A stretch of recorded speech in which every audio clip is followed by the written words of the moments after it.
ቅዱስ እንደምታውቁት ነገሮቹን በቀና መንገድ እንዲሁም ነገሮቹን የሚተረጉምባቸው መንገዶች ለየት ያሉ ናቸው።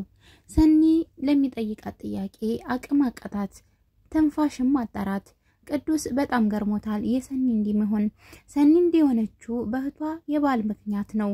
እህቷ ባል ካገባች በኋላ ባሏ ቢሞትም የባል ዘመዶች ግን አላስቀምጥ ስላሉ እስካሁን ባልም ሆነ ስለ ፍቅረኛ ማውራት አትፈልግም። ይመክሯታል ቤት፣ እሷ ግን አላዳምጥም ጀሮ ዳባ እባካችሁ እያለች ነው። ትዳርም ፍቅርም የማይገባኝ ነኝ በቃ ተውኝ ብላለች። ሰኒ ራሷን በራሷ በሚያምር ቀለበት ራሷን አስረዋለች። ስለዚህ ማንም ወንድ የተባለ ሁሉ ሰኒ ብቻዋን ናት ብሎ እንዲጠይቃት ስላልፈለገች ራሷን በቀለበት ያሰረች ትመስላለች። ሁሉም ሰው ያየ ግን እንዴ ፈቷት ነው እንዴ ባሏ ነው የሚያስቡት። እና ምሩ ጭንቀት ውስጥ ገብተዋለኝ። ናሆሜ ምሩ ሁሌ እንግዲህ ያንዳንድ ነገሮችን እያነሳች ያስጨነቀችው ነው። አንዱን ለምን ታነሻለሽ? እንደምትሞች እየነገርሽኝ ለምን የቀጠሮ ሞት ታረግብኛለሽ? እስካለን ድረስ እንኑር። ማንም ሰው እዚህ ሀገር ማለቴ ማንም ሰው እዚህ ዓለም ላይ ቋሚ እድሜ የለውም። ቀድሜሽ ልሞት እችላለሁ።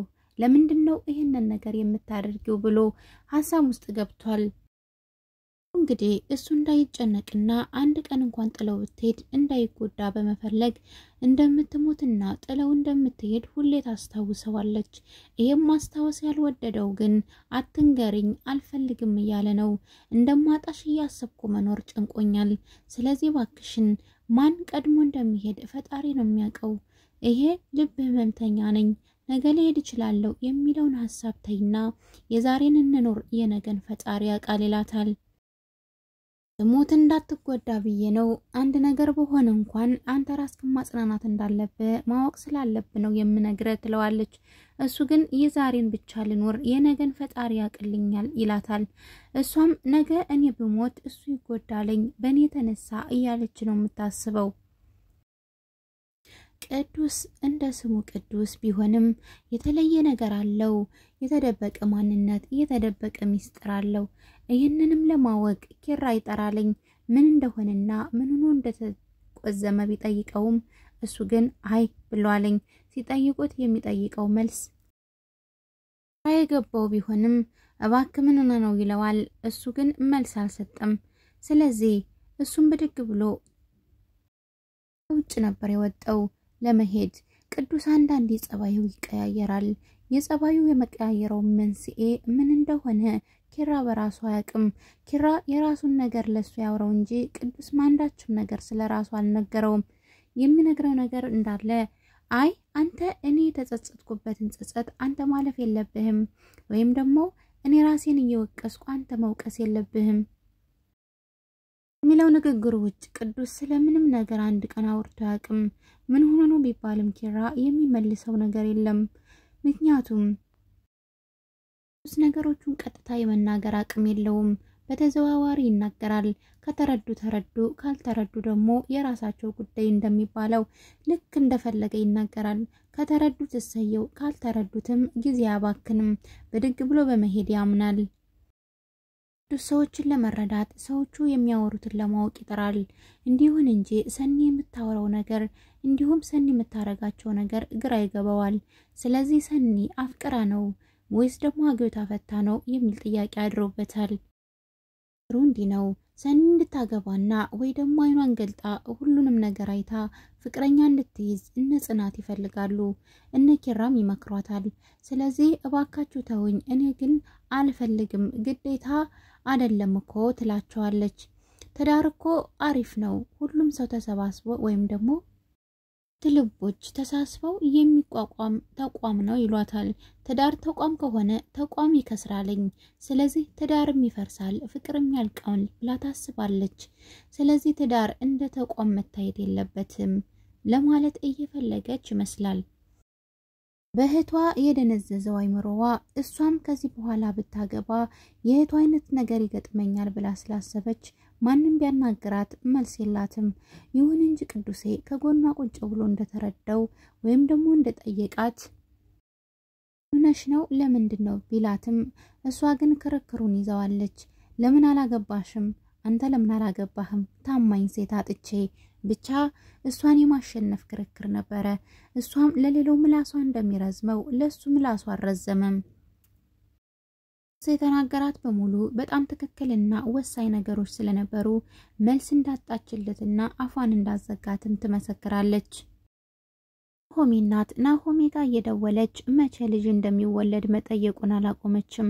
እንዴት ላለች መቼ ነው የምትጋቡት? መቼ ነው ትዳሩስ? አረ መቼ ነው ሽማግሌ የሚላከው እየተባለ ነው።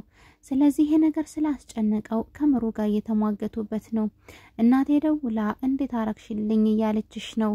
ነገር ግን ያወሩትን ባይገባቸውም ምን እንዳወሩና እንዴት እንደሆነ እሱ ማወቅ ይፈልጋል። ናሆሚ እናቱ ነገር ግራ ገብቶታል። ምክንያቱም የልብ ህመም እንዳለባት ወይም ደግሞ መውለድ ባውን ሰዓት እንደማትችል ለእናቱ አልተናገረም። እናቱ ዛሬ ነገ ልጅ ይመጣል ብላ እየጠበቀች ነው። ናሆሚ ግራ ገብቶታል። ከናሆሚ በላይ ምሩ ግራ ገብቷታል። ግራ ገብቶታል። ቅዱስ ግራ ስለገባው ኪራም እያጣደፈ ይጠይቀዋል ምን እንደሆነና ምን እንዳስተከዘው። አይናገርም፣ አይጋገርም። በሰዎች ነገር ላይ ጣልቃ ገብቶ የሆነ መፍትሄ ይስጥ እንጂ በራሱ ጉዳይ ግን ምንም ማለት የማይፈልገው ቅዱሴ ምንም አልሆንኩም ነበር መልሱ። ባክ ምን እንደሆንክ ተናገር ብቻ። ኪራ እሱን ስላበረታታው ኪራም እሱን ማበረታታት ስለሚፈልግ ምን እንደሆነና አስፈላጊ ነገር ካለ ሊነግረው ፈቃደኛ እንደሆነ ይነግረዋል። እሱ ግን ምንም እንደሌለና ምንም የሚነግረው ነገር እንደሌለ ነግሮት ይሄው በባዶ ሆዱ ቡናውን ጠጥቶ ወደ ቤቱ አምርተዋል። ቅዱሴ ራሱ ችግር አለበት፣ አውጥቶ የማይናገረው ለሰው የማያወያየው። ስለዚህ እሺ ኦኬ እንዲሁም ደግሞ በቃ በማለት ነው የሚያምነው።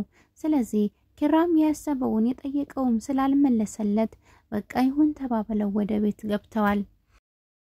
ሰረቴና ኮሰረቴ ሲገናኙ የጭቅጭቅ መድረክ ነው የሚገጥማቸው። ማለቴ እንዲሁም ሰኒና ኪብሮም ማለት ነው። ኪብሮም እየፈለገውን ፋይል እንዲሰጥ ቤት አጽዳ ተብሎ ቤቱን እያጸዳ ባለ ሰዓት በጣም ተናዶ ጮኋለኝ።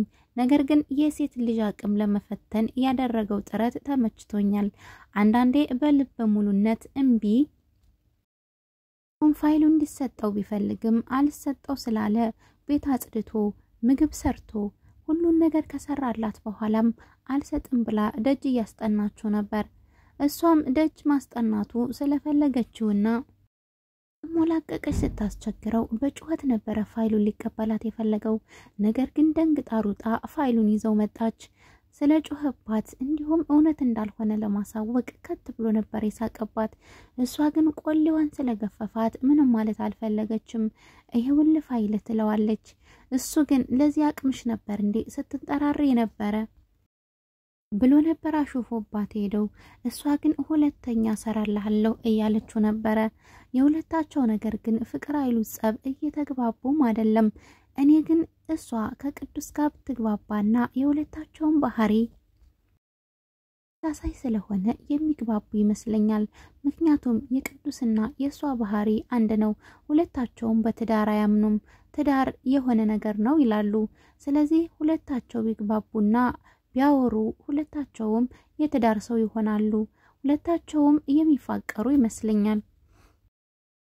ቅዱስ የተመችቷታል አስተሳሰቡ እንዲሁም መልስ ያጣችለት ንግግሩ። የተከበራችሁ የቻናሌ ቤተሰቦች ለዛሬ ይዤላችሁ የመጣሁት ቪዲዮ ይመስል ነበር። በሌላ ቪዲዮ እስከምንገናኝ ድረስ መልካም ጊዜ ተመኘውላችሁ። መልካም ጊዜ ለእናንተ ይሁን።